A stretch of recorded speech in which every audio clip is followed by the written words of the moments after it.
네, 안녕하세요.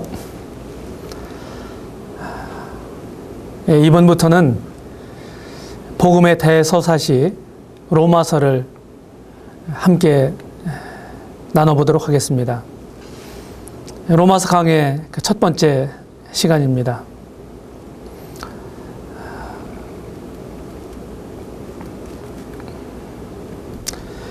로마서를 기록한 사람은 물론 사도 바울입니다. 왜냐하면 1장 1절에서 분명하게 말씀하고 있기 때문입니다. 기록 연대는 3차 전도 여행 중에 주후 56년경으로 일반적으로 보고 있습니다. 기록 장소는 사도행전 20장 1절로 3절에서 고린도로 대체적으로 생각을 하고 있습니다. 이 로마서의 주제는 하나님의 복음입니다. 로마서 1장 1절로 4절까지 말씀을 읽겠습니다. 예수 그리스도의 종 바울은 사도로 부르심을 받아 하나님의 복음을 위하여 택정함을 입었으니 이 복음은 하나님이 선지자들로 말미암아 그의 아들에 관하여 성경에 미리 약속하신 것이라. 이 아들로 말하면 육신으로는 다윗의 혈통에서 나셨고 성결의 영으로는 죽은 가운데서 부활하여 능력으로 하나님의 아들로 인정되셨으니 곧 우리 주 예수 그리스도시니라. 하나님의 복음을 위해서 택정함을 받은 사도 바울. 이 바울이 지금 붓을 들어서 이 복음의 깊은 진리를 매우 체계적으로 기술하고 있습니다. 우리가 이제 이 귀한 로마서를 함께 살펴본다는 것은 큰 하나님의 은혜가 아닐 수가 없습니다. 로마서가 왜 중요하겠습니까? 복음의 진리를 분명하게 나타내고 있기 때문입니다. 아울러서 아주 선명한 이신칭의의 교리를 소개하고 있기 때문입니다. 또 교회 역사 2000년 동안 여러 세대의 교회들이 성경적 기독교 신앙으로 돌이키는데 이 로마서를 귀하게 사용했기 때문입니다. 많은 이들이 이 로마서를 통해서 하나님의 아주 순수한 복음을 회복하고 개혁운동에 동참했던 사실을 우리는 너무나 잘 알고 있습니다. 로마서가 기록된 이유가 무엇일까요? 그것은 로마서 16장 1절에서 밝히고 있는 것처럼 베베 자매를 로마 교회에 소개하기 위해서입니다. 그리고 사도 바울이 계속해서 기도하고 있었던 로마 방문 계획을 그들에게 알리기 위함이었습니다. 또한 중요한 일에 대해서 교훈하고 격려하기 위해서입니다. 이런 이유 때문에 로마서가 기록되었습니다. 이 로마서의 핵심 단어는 하나님이라고 하는 단어입니다. 그 첫 번째로 이 하나님이라는 단어는 로마서에 150회 이상이 사용되었습니다.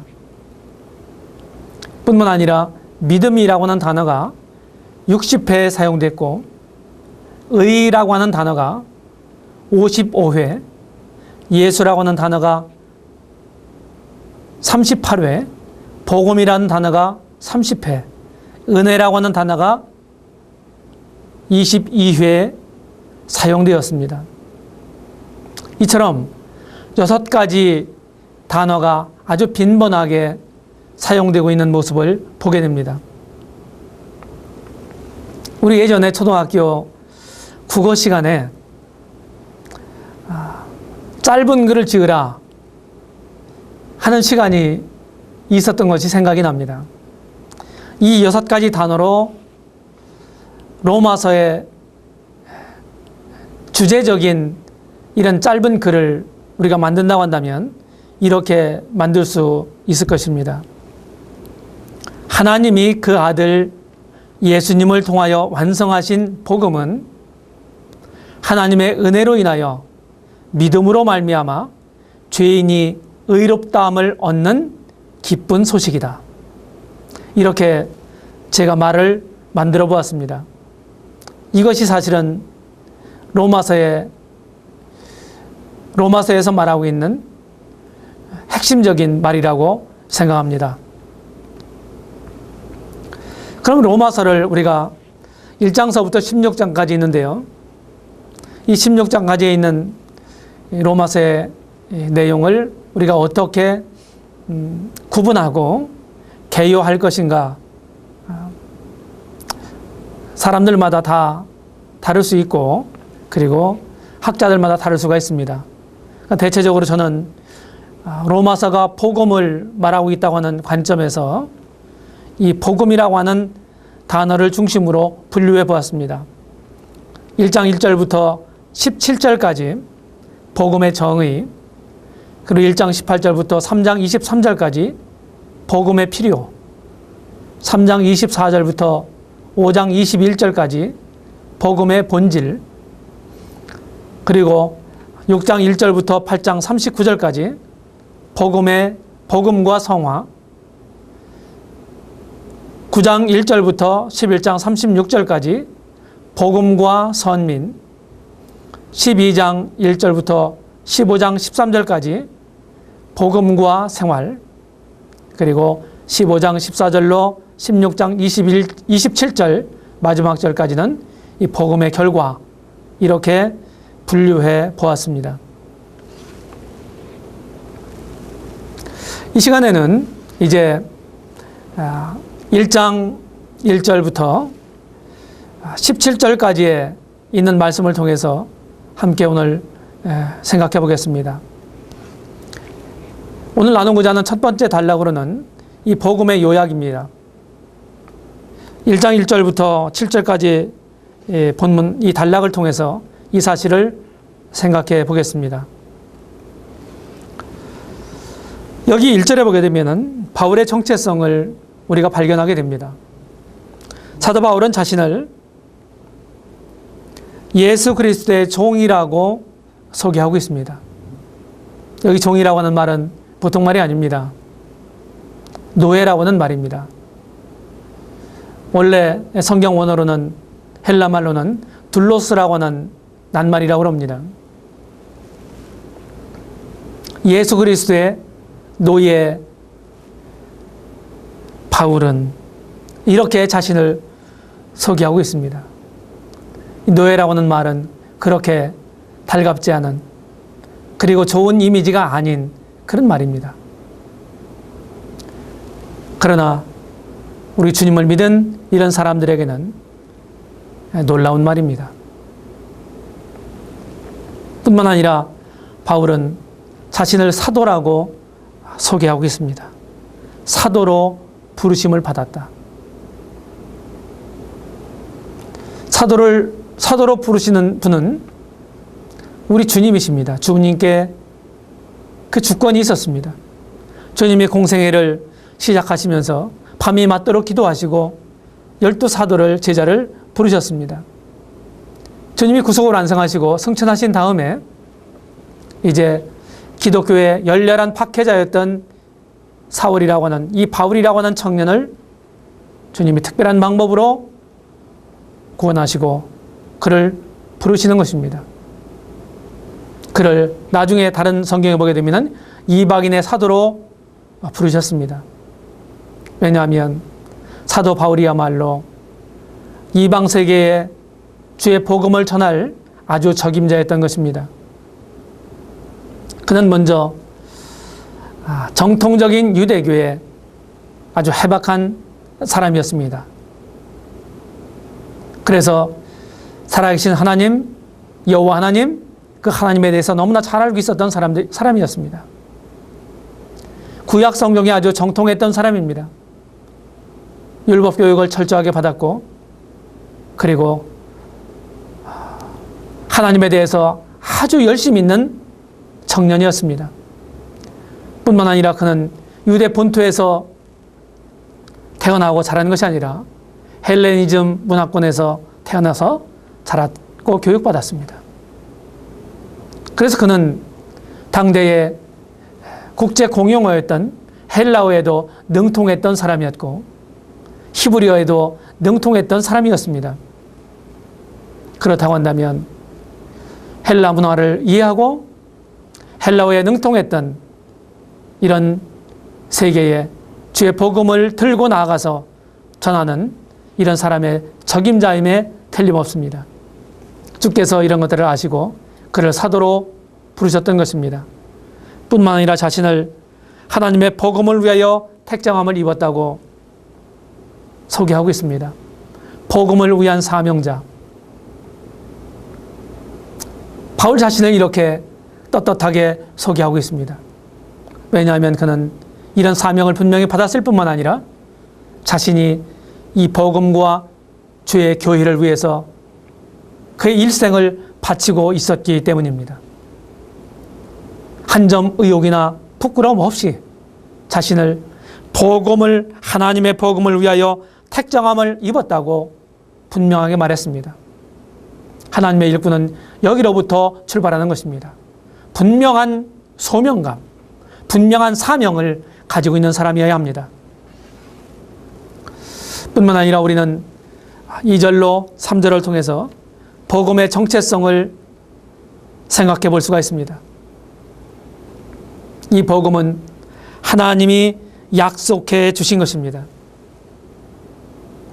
선지자들을 통해서 주신 것입니다. 그리고 이미 구약 성경에 미리 약속된 것입니다.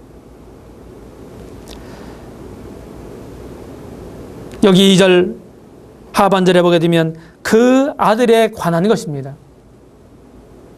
하나님의 아들 예수 그리스도에 관한 소식인 것입니다. 이 아들로 말하면 육신으로는 다윗의 혈통에서 나셨고 이것은 우리 주님의 인성, 참 사람됨을 말씀하고 있습니다.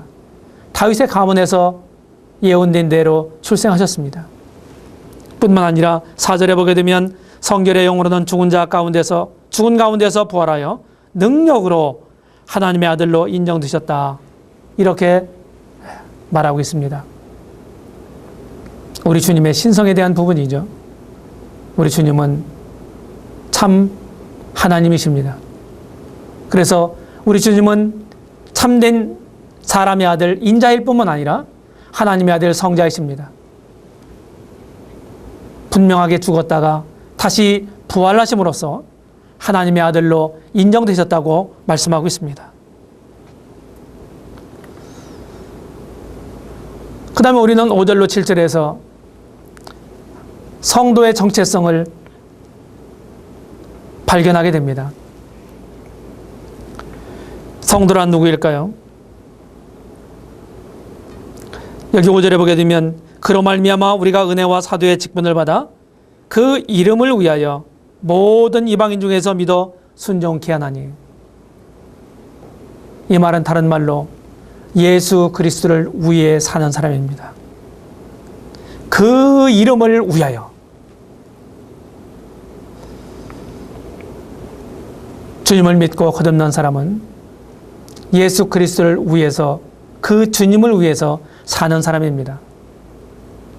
뿐만 아니라 믿음으로 순종하는 사람입니다.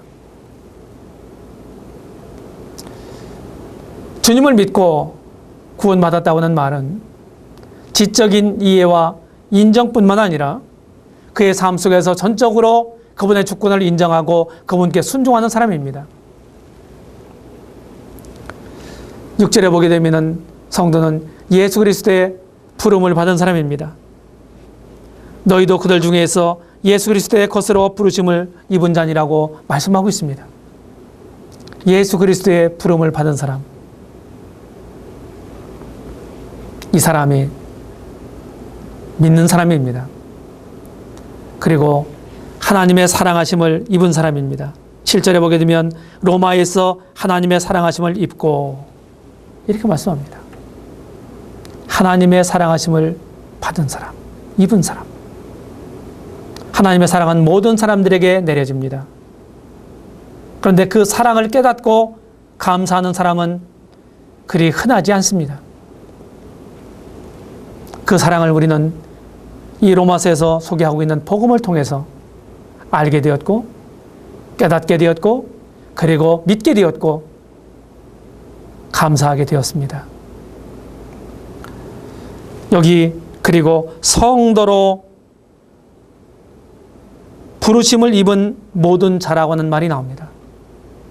성도로 부름을 받은 사람이 바로 믿는 사람입니다. 성도란 말이 무슨 말일까요? 거룩한, 문자 그대로 얘기하면 거룩한 무리입니다. 우리가 헤아릴 수 없는 많은 죄 가운데 빠져 있었던 사람들이 이 복음을 통해서 정결함을 입고 거룩하게 되어서 성도가 되었습니다. 이런 사람이 바로 성도입니다. 그리고 은혜와 평강이 있기를 원하노라. 은혜와 평강을 누리는 사람이죠. 참으로 믿는 사람은 하나님의 은혜만을 계속 구하지 않을 것입니다. 이미 받은 은혜에 감격하고 감사하는 사람일 것입니다. 세상에 살아가면서 우리 마음 가운데 많은 불안 요소라든지 우리 마음을 깨뜨리는, 평강을 깨뜨리는 많은 요소들이 있습니다. 그럼에도 불구하고 복음을 통해서 예수 그리스도를 믿는 사람들은 마음의 평안을 누리고 유지하는 사람입니다. 이것이 바로 로마서 1장 5절로 7절에서 말하고 있는 믿는 사람이 정체성입니다. 그 다음에 두 번째 단락에서 우리는 8절로 15절에서 복음의 채무에 대해서 생각해 보고자 합니다.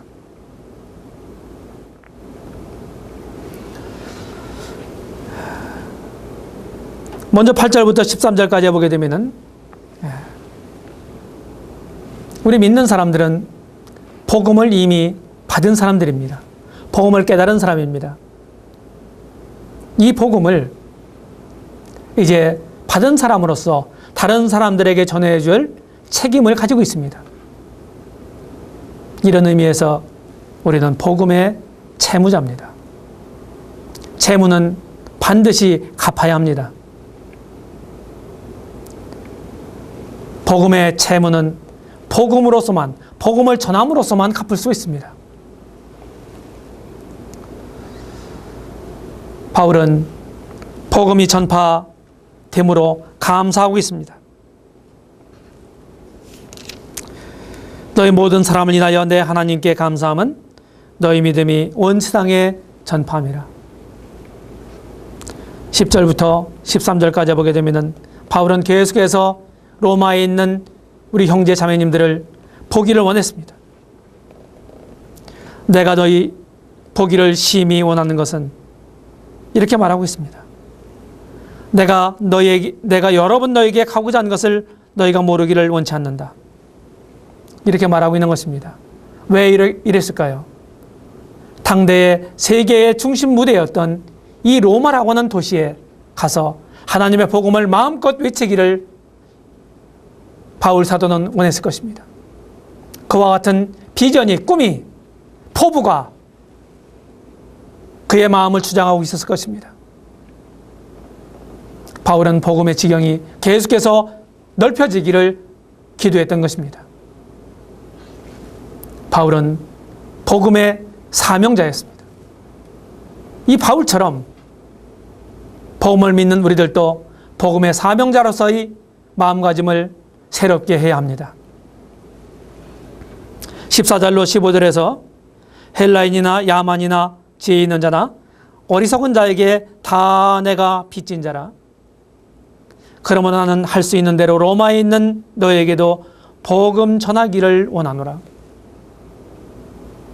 바울은 복음의 사명자뿐만 아니라 복음의 채무자로서 자신을 인식하고 있습니다. 내가 모든 사람에 대해 복음의 빚진 자라고 하는 사실입니다.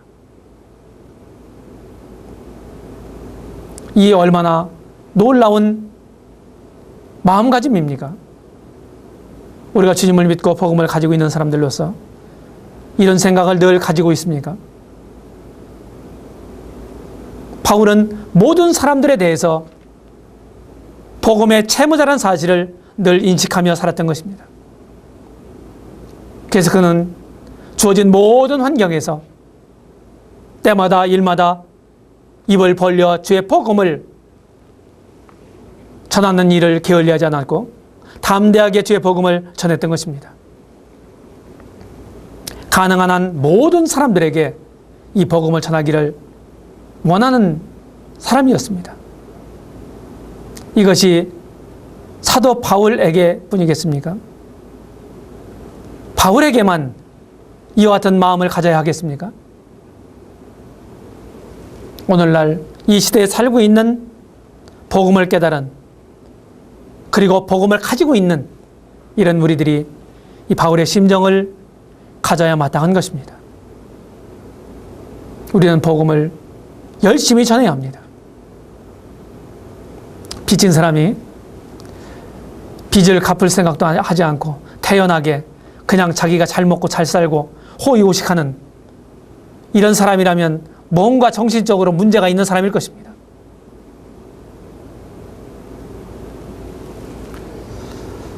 사람들은 빚을 지면 어떻게 해서든지 내가 안 쓰고 전략하고 안 먹고 못 입어도 이 빚을 먼저 갚고자 하는 그런 마음을 갖는 것이 정상입니다. 바울과 같이 여러분들은 진짜 복음의 빚진 자라고 여기고 있습니까? 진짜 그러십니까? 그렇다고 한다면 이 복음을 전하는 일에 여러분의 삶을, 여러분의 시간을 얼마나 투자하고 있습니까?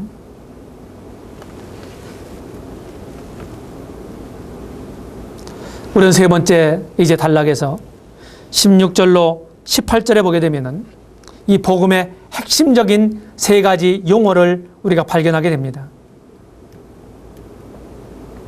먼저 1장 16절에 보게 되면 내가 복음을 부끄러워하지 아니하노니 이 복음은 모든 믿는 자에게 구원을 주시는 하나님의 능력이 됨이라. 하나님의 능력이라고 하는 말이 나옵니다. 하나님의 능력. 복음은 이 16절의 말씀에 의하면 모든 자들에게 믿음만을 요구하십니다. 믿음. 주전 2000년 전에, 주전 2000년경에 아브라함에게 하나님께서 무조건적인 약속을 주시고 그에게 요구했던 것이 무엇입니까? 믿음이었습니다. 하나님이 주신 약속을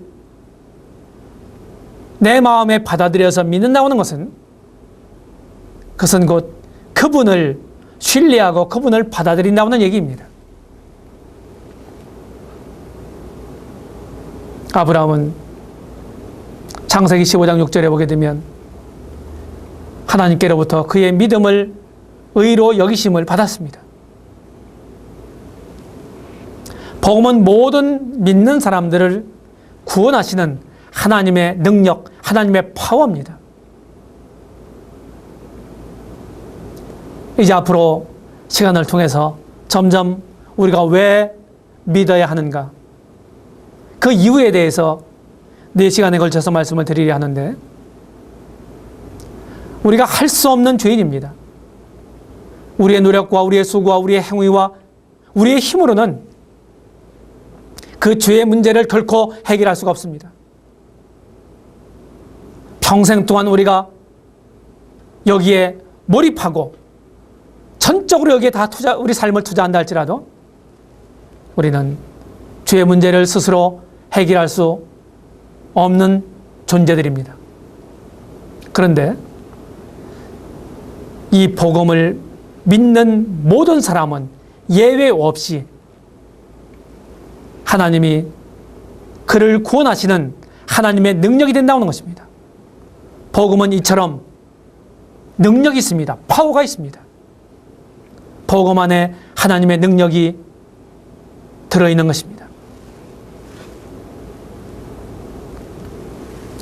두 번째 단어는 17절에서 발견하게 됩니다. 복음에는 하나님의 의가 나타나서 믿음으로 믿음에 이르게 하나니 기록된 바 오직 의인은 믿음으로 말미암아 살리라 함과 같으니라. 여기 하나님의 의라고 하는 말이 나옵니다. 하나님의 의.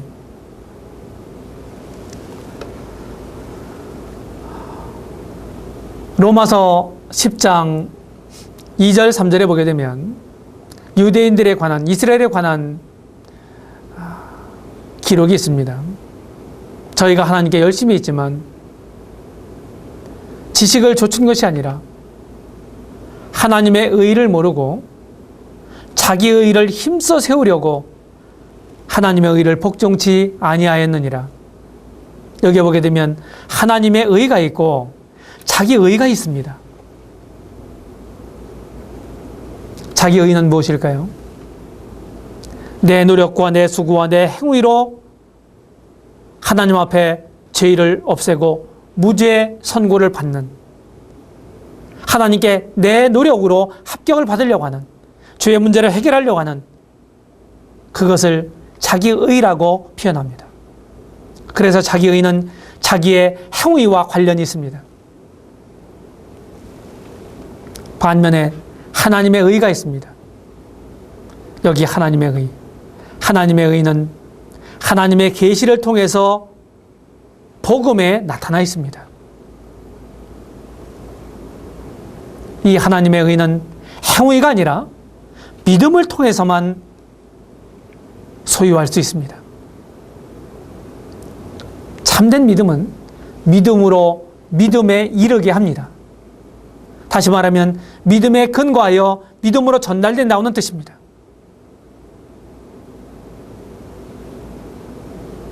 앞으로 이제 말씀을 드릴 기회가 있겠지만 모든 종교의 원리는 내가 노력하고 내가 수고하고 내가 애써서 나를 스스로 구원한다고 하는 이것이 모든 종교의 논리입니다. 그러나 성경에서 말하고 있는 믿음, 이 신앙은 그렇지 않습니다. 하나님께서 우리를 사랑하셔서 준비해 주신 이 하나님의 의를 복음을 통해서 발견하고 그것을 기뻐하고 감사하며 받아들임으로써 우리가 의롭게 되는 것입니다. 그래서 어려운 말로 이신칭의라고 말하는 것입니다.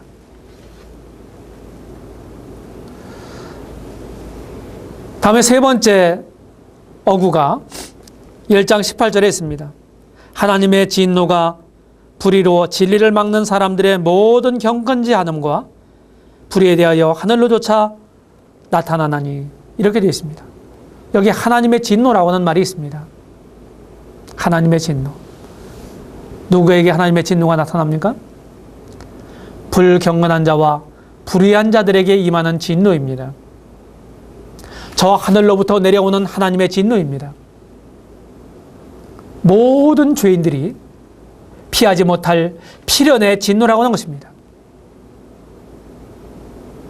사도 바울이 이 로마서에서 말해주고 있는 이 복음 안에 하나님의 능력이 깃들여 있고 하나님의 의가 담겨 있고 하나님의 진노가 들어있다고 하는 것입니다.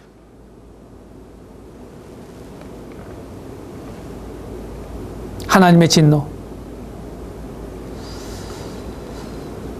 죄 가운데 사는 죄인들은 하나님의 진노 아래에 있습니다. 그런 자들에게 복음이 제시됩니다. 이 제시된 복음을 거절하는 사람들에게 하나님의 진노가 불같이 임합니다. 우리 주 예수 그리스도의 복음을 복종치 않은 자들에게 형벌을 주시리라고 데살로니가후서 1장 8절에서 말씀하고 있는 대로입니다. 하나님의 능력이 어떤 것인지, 하나님의 의가 무엇인지, 하나님의 진노가 무엇인지, 이 하나님의 진노 가운데 있었던 사람들이 복음을 통해서 하나님의 의를 수여받고 이제 하나님의 능력을 나타내면서 살아가는 것이 바로 기독교요 신앙생활인 것입니다. 이제 결론을 생각해 보겠습니다.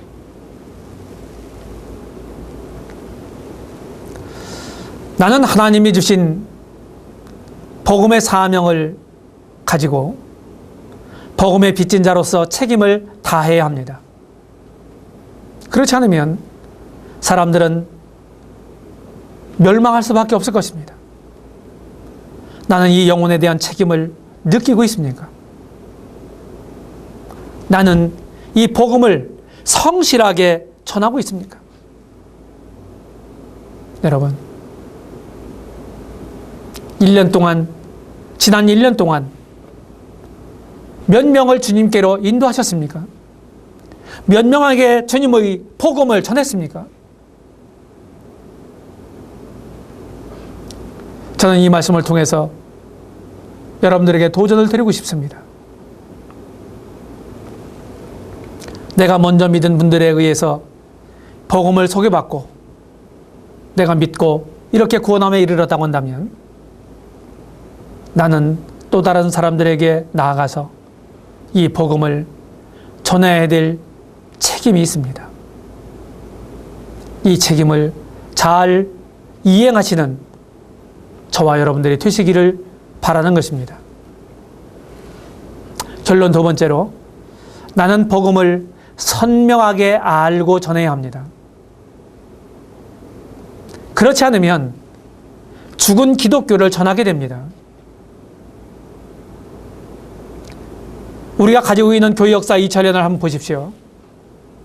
왜 개혁이 필요했습니까? 왜 성경으로 돌아가자고는 외침이 필요했습니까?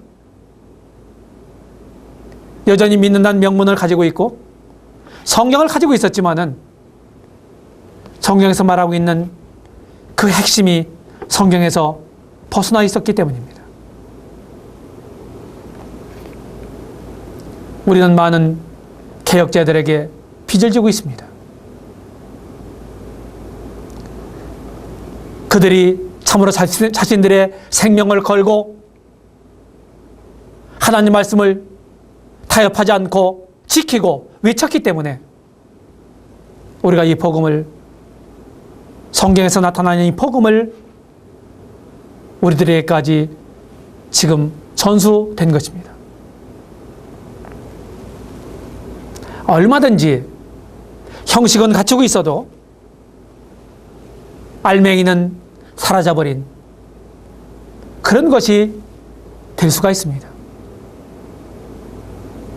원래 그의 취지와 그런 내용들을 다 상실한 채로 껍데기만을 가지고 있을 수가 있다고 하는 것입니다.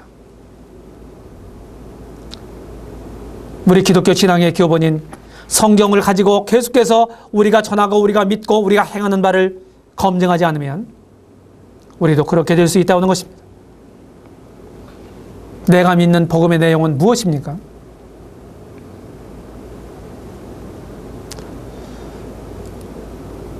교회 열심히 다니고 이런 거 참 중요하지만은 그것이 전부는 아니라고 하는 것입니다. 먼저 그런 외형적인 형식과 행위가 있기 전에 그의 내면에, 그의 마음속에 참된 믿음, 이 참된 복음이 그 마음에 자리 잡고 그것에 대한 믿음을 가지고 있어야 한다는 것입니다. 나의 믿음을 성경을 통해서 검증하셨습니까? 그렇지 않다 한다면 나도 잘못된 사람의 한 부류 가운데 있을 수 있다고 하는 것입니다. 우리는 창세기 4장에서 가인과 아벨을 만나게 됩니다. 가인과 아벨. 우리는 그들이 정체성이 무엇인지를 잘 알고 있습니다. 그런데 가인을 한번 생각해 보십시오. 가인이 어떤 사람입니까? 하나님을 모르는 사람이었습니까? 그가 하나님을 거절하는 사람이었습니까? 아닙니다. 그는 하나님께 제사 드릴 줄 아는 사람이었습니다. 그는 하나님을 의식하고 있는 사람이었습니다. 그럼에도 불구하고 그가 드렸던 그 제물을 하나님으로부터 거절당했습니다. 왜 그랬을까요? 가인 그 자신이 하나님께 연락되지 않은 사람이었기 때문입니다. 요한일서에 보게 되면 가인은 악한 자에게 속하여 자기 아우를 죽였으니 라고 기록되어 있습니다. 여기 악한 자는 누구입니까? 사탄을 가리키는 것입니다. 가인은 하나님의 이름을 부르고 하나님을 섬기는 척하고 있었지만 사실은 진실한 신앙을 가지고 있는 사람이 아니었던 것입니다. 반면에 아벨은 참신자를 나타냅니다. 그의 제물을 연락한 것은 아벨 자체를 하나님이 연락했다고는, 받았다고는 의미입니다. 그래서 오늘날에도 하나님의 이름을 부르는 부류 가운데 이 두 부류가 있습니다. 가인에 속한 부류가 있고 아벨에 속한 부류가 있는 것입니다. 역사적으로 계속해서 이와 같은 사실들이 중단 없이 지속되어 왔습니다. 우리 세대는 그렇지 않습니까? 그렇다고 하는 것입니다. 저는 여러분들을 부정하고 싶은 마음이 전혀 없습니다. 다만 간곡하게 여러분들에게 말씀드리고자 하는 것은 성경으로 참으로 돌아가서 성경에 의해서 나의 신앙을 검증해 보시라고 하는 것입니다. 그래서 성경의 지지를 받는 이 성경의 토대 위에 놓여진 그 믿음을 여러분들이 가지시고 하나님을 기쁘시게 하는 삶을 살아가시기를 바라는 것입니다. 이 로마서를 통해서 우리 자신들의 신앙을 확실하게 점검하고 새롭게 되는 계기가 되기를 바라는 것입니다. 감사합니다.